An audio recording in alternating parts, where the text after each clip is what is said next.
Muito bem, boa noite, a paz do Senhor, aqui em Fortaleza, eu sou o pastor Paulo César Sampaio e você está em excelente companhia e sintonia. Em sintonia com Deus, Rádio Benedictus FM, a partir de Fortaleza, estamos aqui ao vivo e em cores para todo mundo de fala portuguesa. Hoje, quarta-feira, dia 7 de dezembro, eu falei 7 de dezembro, são 22h03, o meu muito obrigado a você pela sua companhia. Vamos estar juntos aqui até às 23 horas, com mais um programa, hoje focalizando Mateus capítulo 11, do verso 1 ao verso 19. Vamos abordar neste belíssimo capítulo, ao menos 5 pontinhos rápidos aqui. Primeiro, João Batista como ponto final dos profetas do Antigo Testamento. Ponto 2, vamos ver profetismo nos dias de hoje. A banalização do dom de profeta. Há muitos falsos profetas por aí, lamentavelmente. Ponto 3, João Batista é Elias. Bom, o Espiritismo diz que sim, a encarnação de Elias. Mas a Bíblia diz que não. Portanto, ao mesmo tempo, João Batista é a expressão máxima do ministério de Elias, sem que ele tenha, de fato, Elias se reencarnado, até porque não há reencarnação, há ressurreição. Além do mais, Elias foi assunto aos céus numa carruagem de fogo, portanto não morreu. Se não morreu, não poderia jamais ressuscitar. Liguem os fios e não percam já.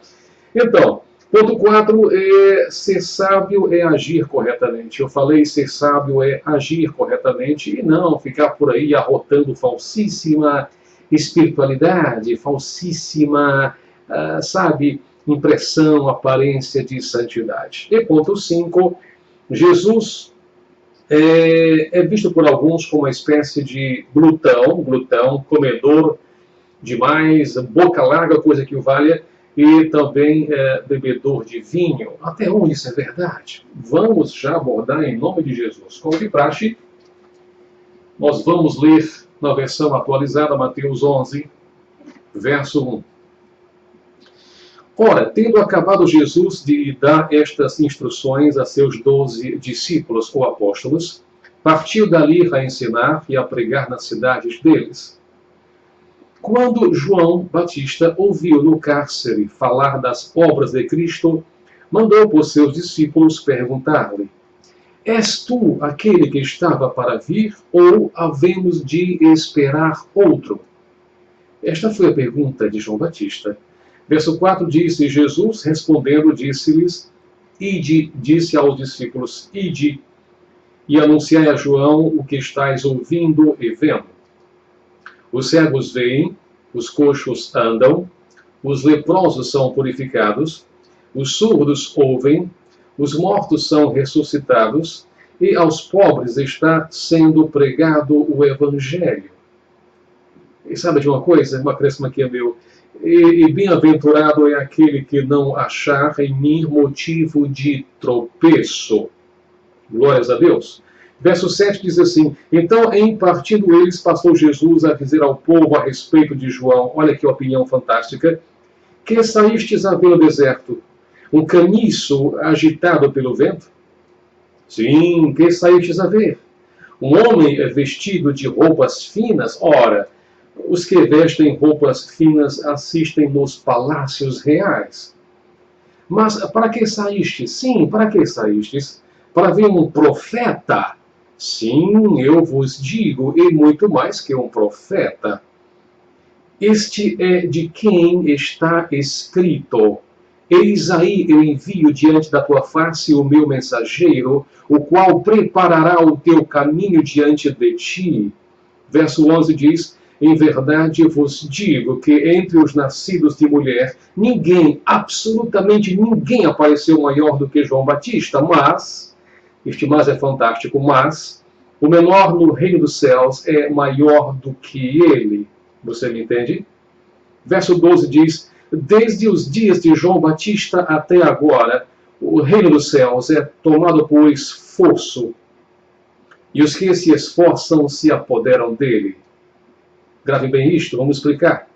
Verso 13, porque todos os profetas e a lei profetizaram até João. Verso 14, E sabe de uma coisa? Se eu quereis reconhecer ele mesmo, João, é Elias. Isso é intrigante. Ele mesmo é Elias que estava para vir. Grave bem isso. Agora, quem tem ouvidos, ouça. Mas a quem ele de comparar esta geração? E que geração? É semelhante a meninos que, sentados nas praças, gritam aos companheiros: nós vos tocamos flauta e não dançastes. Entoamos lamentações e não pranteastes. Pois veio João, que não comia nem bebia, e dizem vocês: tem demônio ele, tem demônio.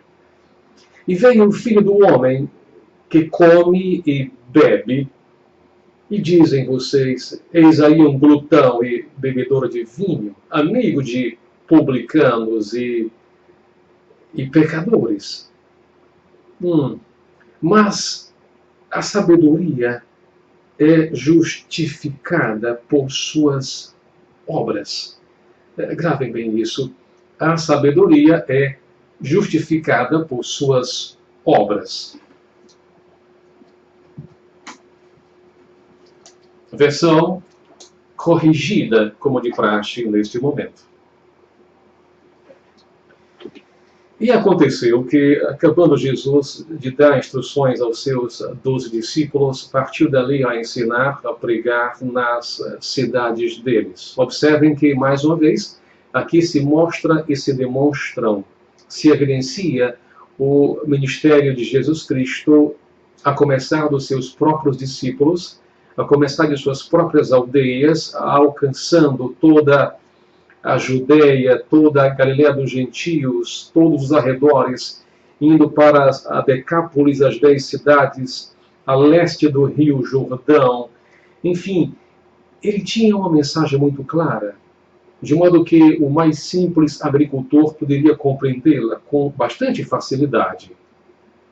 Agora, o que ele fazia sempre, nosso bom Senhor fazia sempre, antes de qualquer coisa, era ensinar. A palavra diz: partiu dali a ensinar e a pregar nas cidades deles. Você me compreende? Muito bem.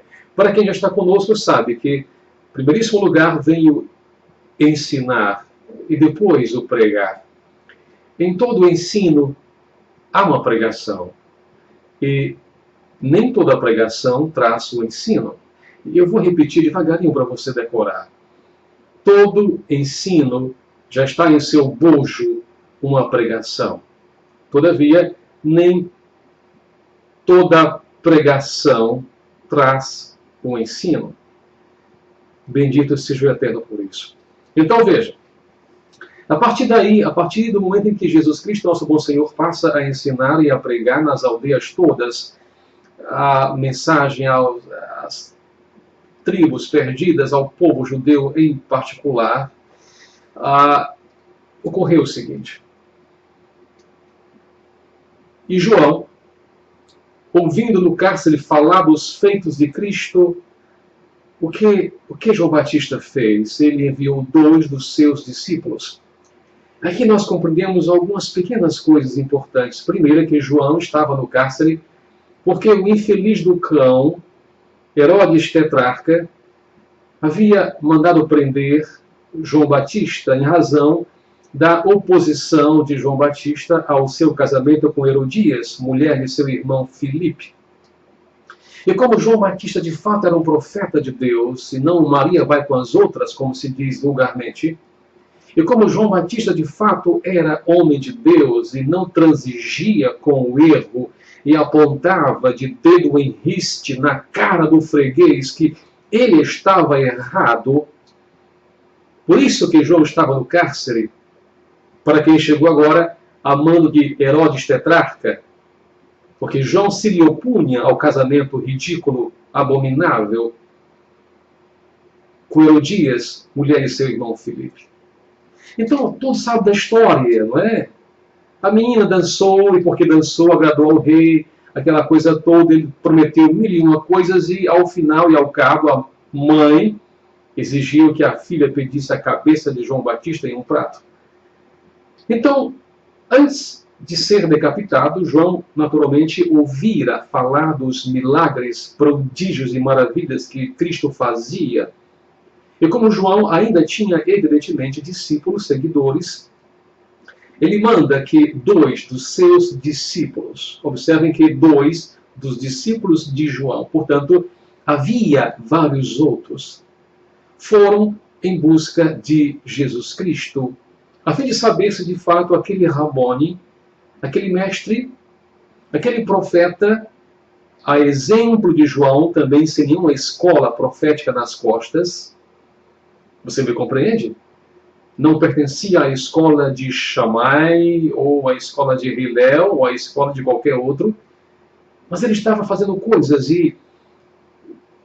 extraordinárias. Coxos andavam, cegos viam, surdos ouviam, mudos falavam, a natureza se lhe obedecia, coisas grandes estavam acontecendo. Então João manda 2 dos seus discípulos conversarem com Jesus e perguntar-lhe: és tu aquele que havia de vir ou esperamos outro?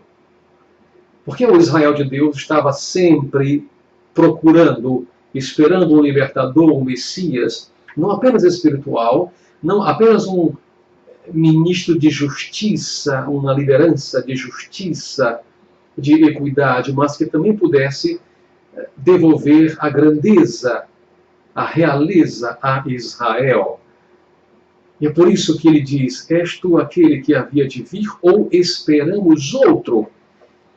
E a pergunta é clara, por que ele pergunta esperamos outro? Porque antes mesmo de Jesus Cristo surgir no cenário, vários outros profetas, e alguns até arrebanharam após si, atrás de si, vários seguidores. E pasmem, senhoras e senhores, muitos de fato tinham também seguidores, discípulos e apóstolos. E, pasmem mais ainda, havia milagres, sim. Talvez em outro vídeo eu possa trazer os nomes deles para vocês e o que eles de fato faziam. Por isso a pergunta tem razão de ser: és tu aquele que havia de vir ou esperamos outro? Observem que Jesus não responde de forma direta, taxativa, tipo, sou eu mesmo o Filho do Homem, sou eu mesmo o Messias. Não, ele não responde assim. Como era a praxe dos rabones, dos mestres, geralmente eles se utilizavam de metáforas, figuras de linguagem, ou então se utilizavam de quaisquer outras circunstâncias para responder questões, especialmente as de cunho religioso. Então, o verso 4 diz que Jesus, respondendo, disse-lhe: ide vós, ide, e anunciai a João as coisas que ouvis e vedes. Isso é muito importante, muito importante. E sabem quais são as coisas que eles ouviam e viam naquele momento? O verso 5 esclarece perfeitamente bem: os cegos veem, e os coxos andam, e os leprosos são limpos, e os surdos ouvem.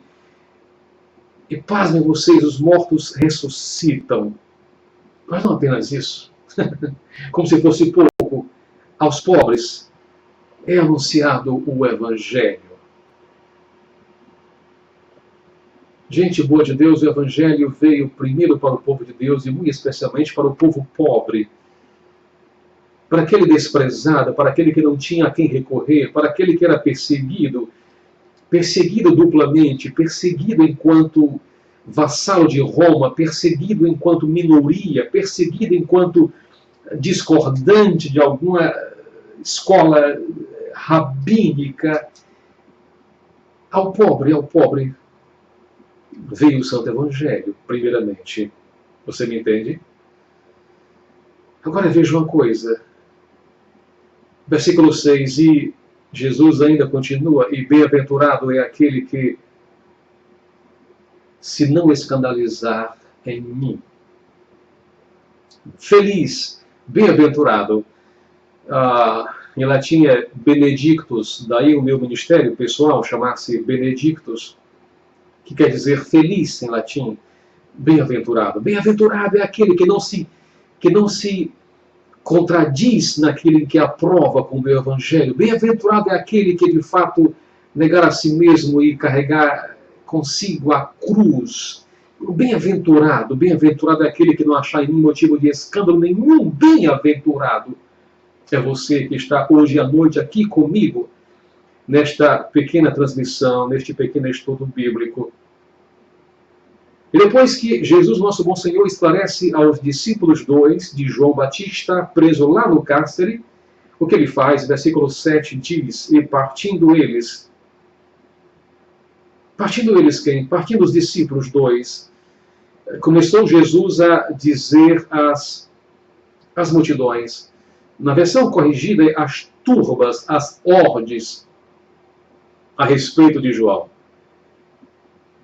Agora, ele não diz de forma, de novo, direta, tácita, objetivamente, não. Jesus tinha maneiras e maneiras de esclarecer ao povo. O que ele fala? Ele diz, veja uma coisa, que fostes ver no deserto, vocês todos aqui que estão perto de mim, o que vocês foram ver no deserto, pelo amor de Deus? Porventura seria uma cana agitada pelo vento?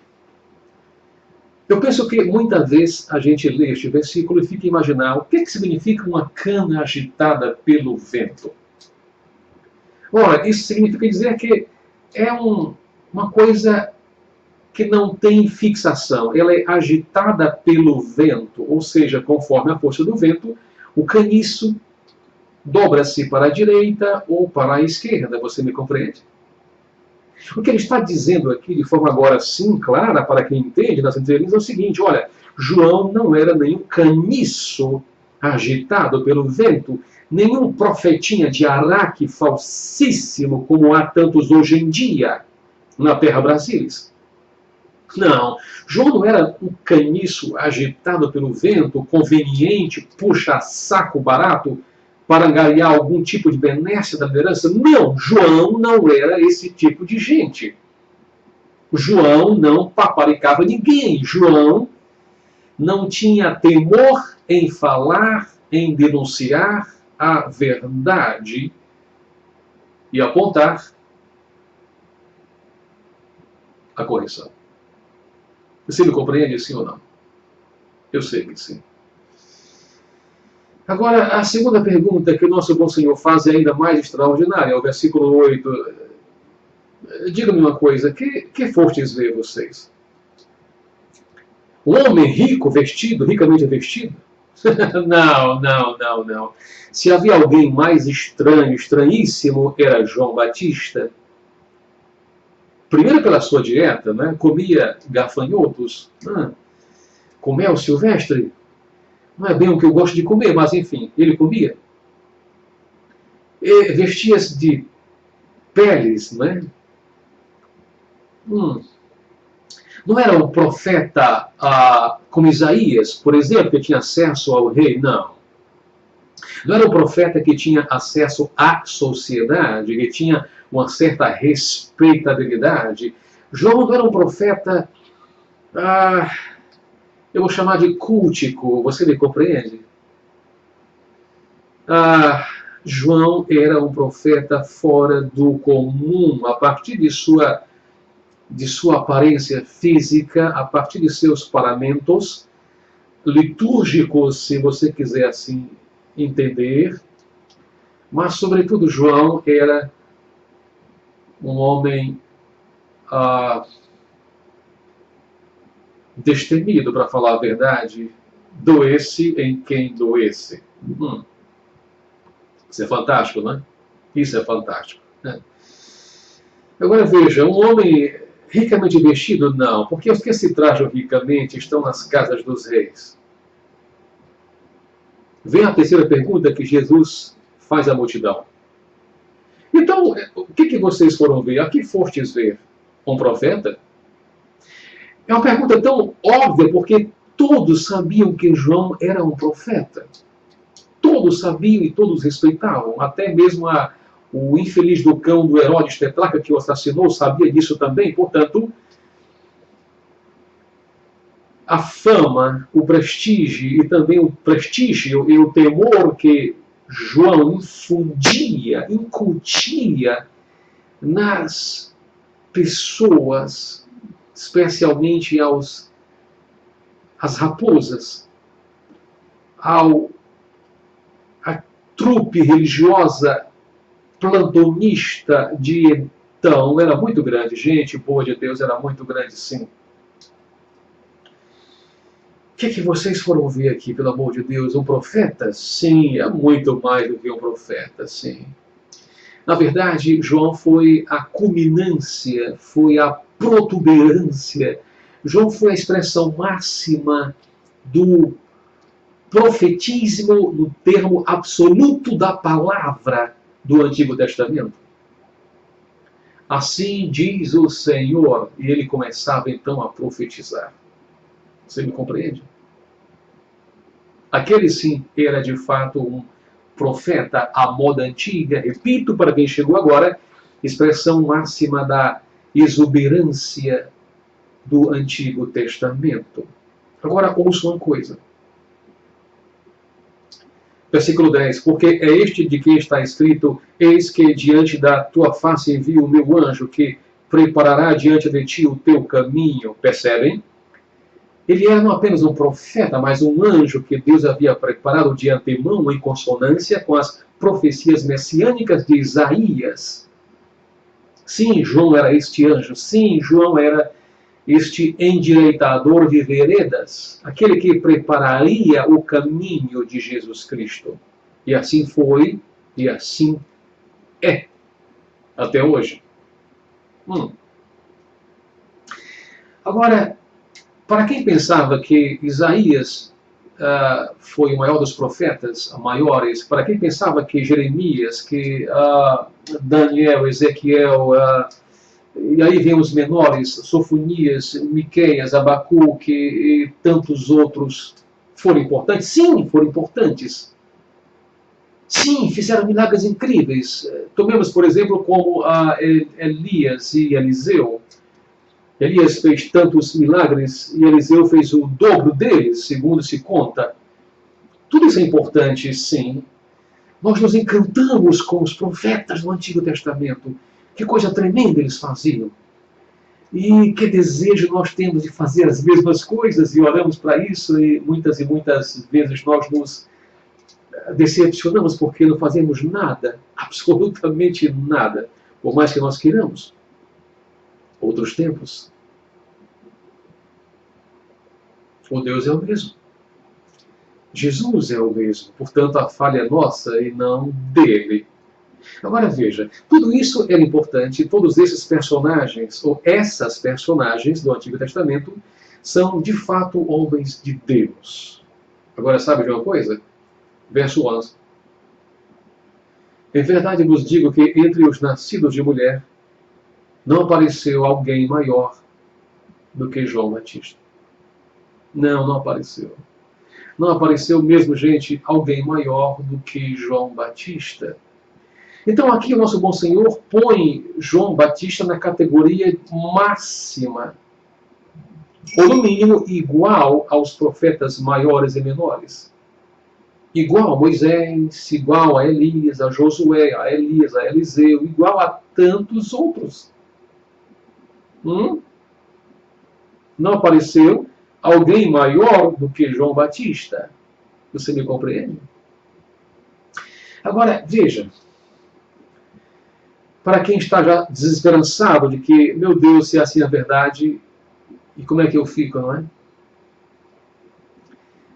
Entendamos uma coisa, João não fez nenhum milagre, absolutamente, ao menos não está registrado que ele tenha feito. No entanto, Jesus, o nosso bom Senhor, fala que ele, de fato, foi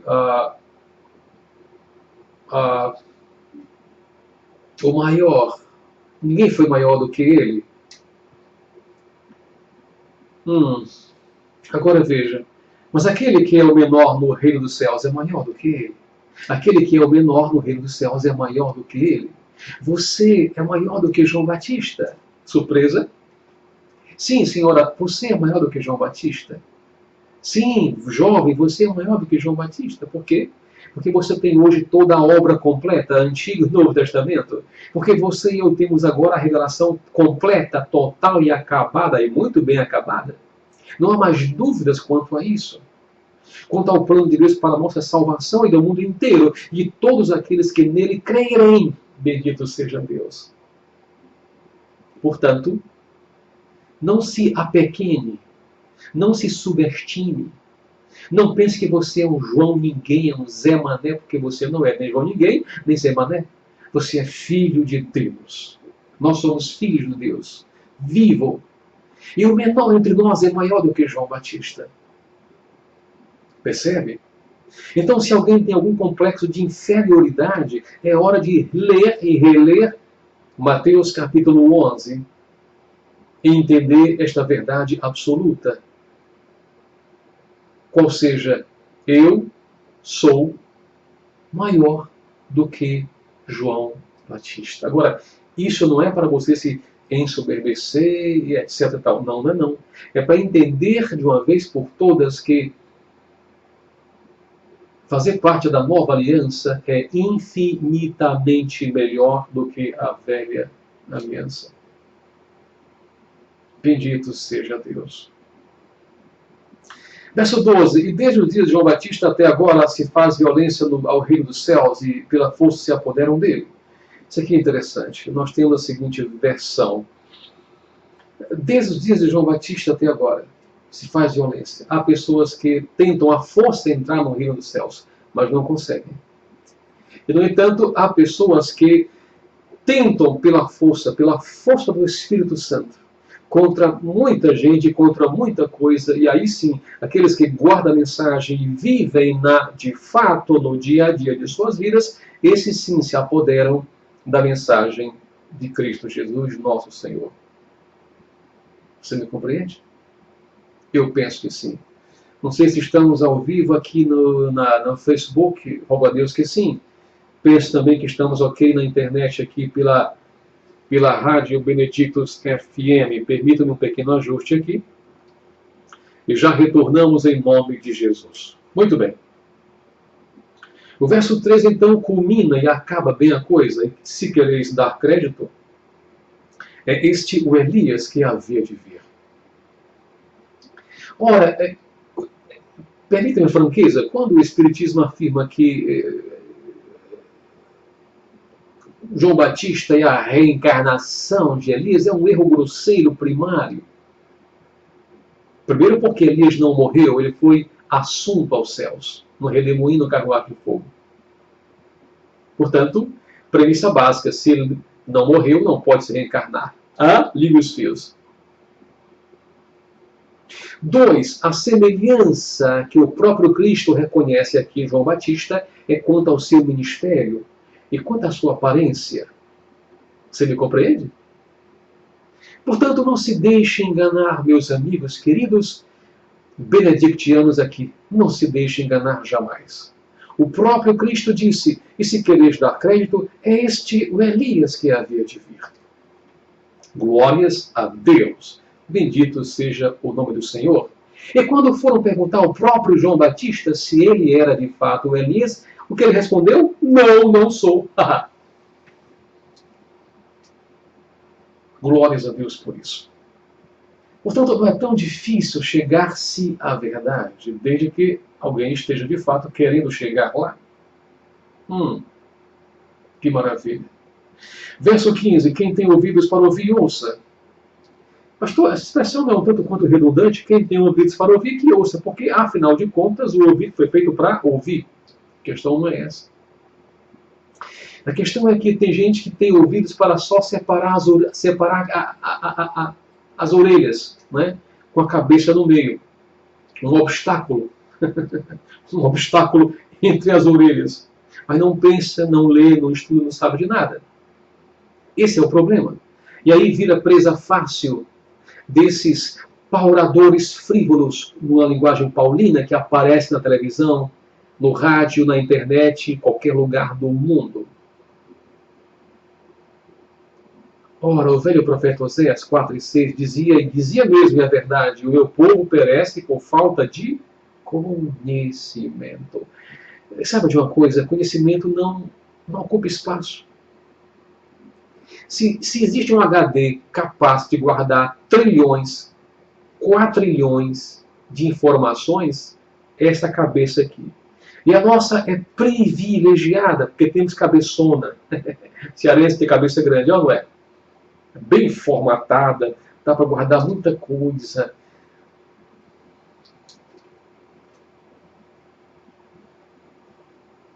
Versículo 16. Mas a quem assemelharei esta geração? É semelhante às meninas que se sentam nas praças e clamam aos seus companheiros: tocamos flauta e vocês não dançaram, e lamentamos e vocês não choraram. Vocês não sabem o que fazer. Vocês não têm noção, muitas vezes as pessoas estão sem noção do certo e do errado. Relativizam tudo.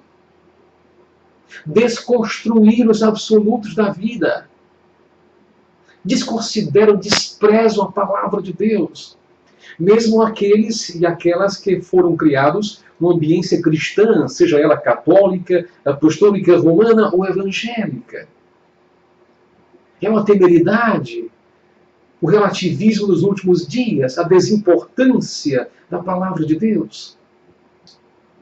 Ora, pelo amor de Deus, se nós subestimamos, desprezamos, desconstruímos o básico, o que há de ficar? Você me entende? Agora vejam, versículo 18. Porquanto veio João Batista e não comendo nem bebendo, e dizem vocês, tem demônio. Era isso que diziam de João Batista. Não, isso é um excêntrico, esse cara não tem juízo, apareceu aqui agora. É o que dizem de você muitas e muitas vezes no seu trabalho, na sua escola, na sua faculdade, na sua vizinhança, na sua própria família. Que você perdeu o juízo, que largou a tradição da família, que largou a filosofia, que largou o patriarcado ou coisa que o valha, e você agora se enveredou por outro caminho. Por essa lei. Alguns ainda nos chamam de a lei dos crentes. Oh, meu Senhor, tenha misericórdia. Tenha misericórdia. Falar a mesma coisa de João Batista. Que ele tinha demônio. Mas nós sabemos que não, absolutamente não. Verso 19, gente boa de Deus. Veio o Filho do Homem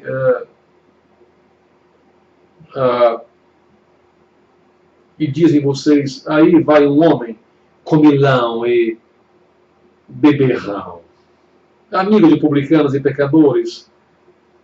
Mas sabe de uma coisa? A sabedoria é justificada por seus filhos, por seus filhos.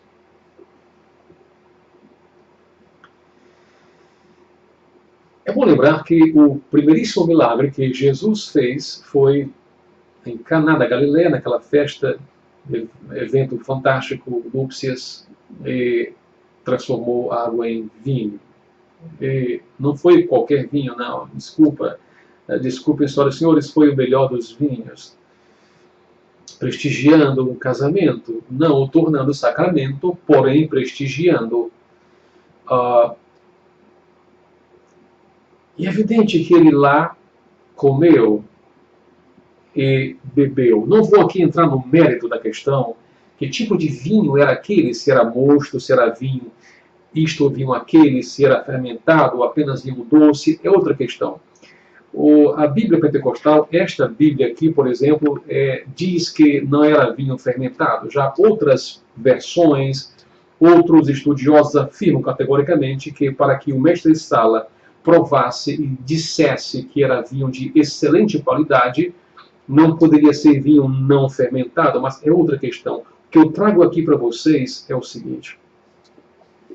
Jesus, ele era um dos tais no sentido de entrar na comunidade, em falar com as pessoas, em tocá-las, em conversar, em sentir, em se deixar apalpar-se. Você me compreende? Se deixar apalpar? Você me compreende?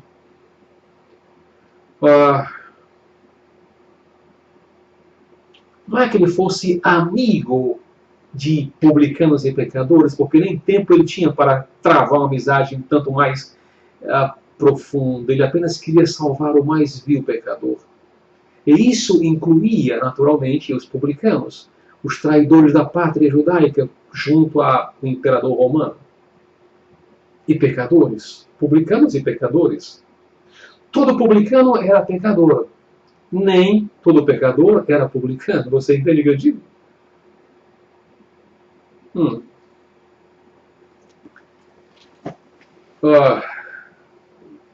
Vamos, para finalizar, as 5 ponderações. Primeira, João Batista como ponto final dos profetas do Antigo Testamento. Vejo, senhoras e senhores, nos últimos dias, lamentavelmente no Brasil, um profetismo barato. Pastor, o que significa profetismo? Esses movimentos, oração profética, leitura profética, andar profético, canção profética, pelo amor de Deus, parem com isso. Parem com essa bobagem. Parem com isso. Tenho respeito ao profetismo bíblico, às escolas de profetas do Antigo Testamento, aos profetas que havia, de fato, no Novo Testamento. Tenho respeito por eles. Veja uma coisa.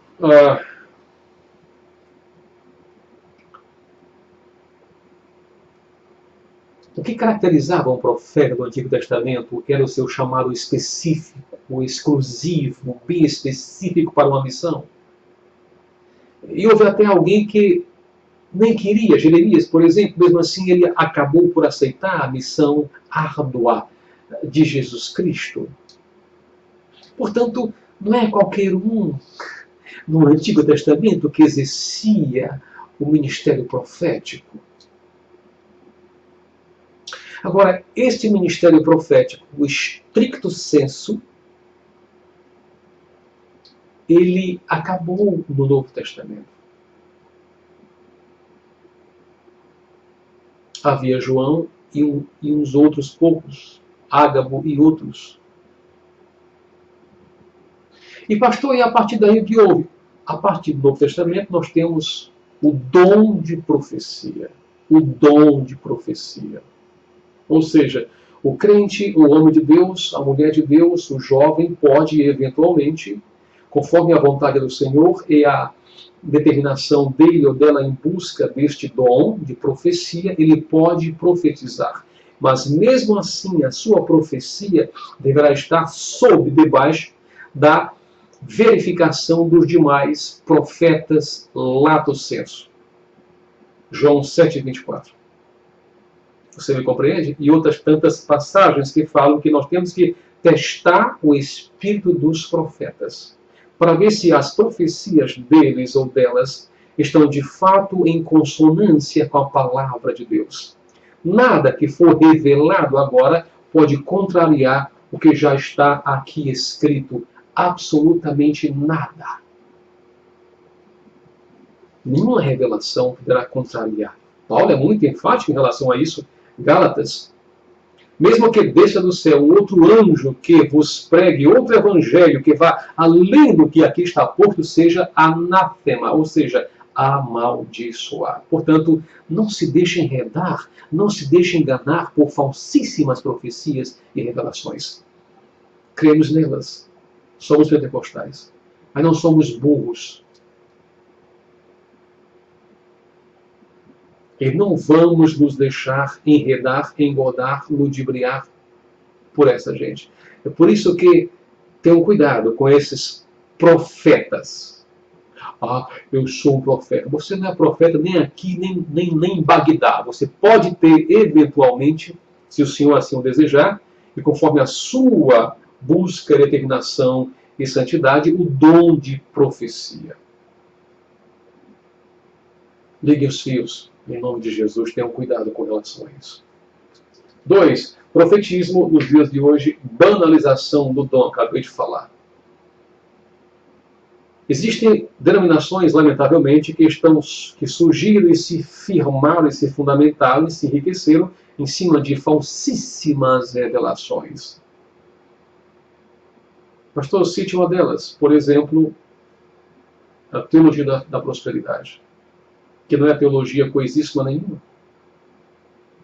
A heresia da maldição hereditária. Isso é ridículo, absolutamente ridículo, antibíblico, por exemplo. Mas poderia trazer, porém, o tempo já está quase estourado. Verso 3, João Batista é Elias. É e não é. É no sentido grande, lá, no sentido da seu ministério ter equivalências, semelhanças, similitudes ao ministério de Elias. Porém, João não é a reencarnação de Elias, coisíssima nenhuma. Versículo 4, ser sábio é agir corretamente e não parecer sábio. A sabedoria se mostra nos frutos, nos seus atos. E não na aparência. Né? E para fechar, Jesus não era um glutão e bebedor de vinho. Evidente que não. Todavia, quando convidado, ele ia às festas. Ele solenizava, prestigiava, ele tinha apreço, respeito, amor pelas pessoas. Amém? Amém. Que Deus possa abençoar você grandemente. E o meu muito obrigado pela sua companhia, pela sua sintonia. Esteja conosco sempre às segundas, quartas e sextas-feiras, às 22 horas, aqui pela rádio Benedictus FM e também por este canal aqui no Facebook. E logo em seguida, vamos estar postando este vídeo aqui, não este, mas um outro aqui em cima, em HD, em nosso canal PC Sampaio, no YouTube. Compartilhe. Faça isso. Inscreva-se em nosso canal. Lembre-se, na internet, nós somos todos missionários. Todos missionários. Vamos levar esses pequenos estudos bíblicos a tantas pessoas quantas você puder compartilhar. Tá bom assim? Obrigado, a paz do Senhor, e até a próxima sexta-feira com a parte B do vídeo 97. Pai do Senhor e até lá. Tchau, tchau.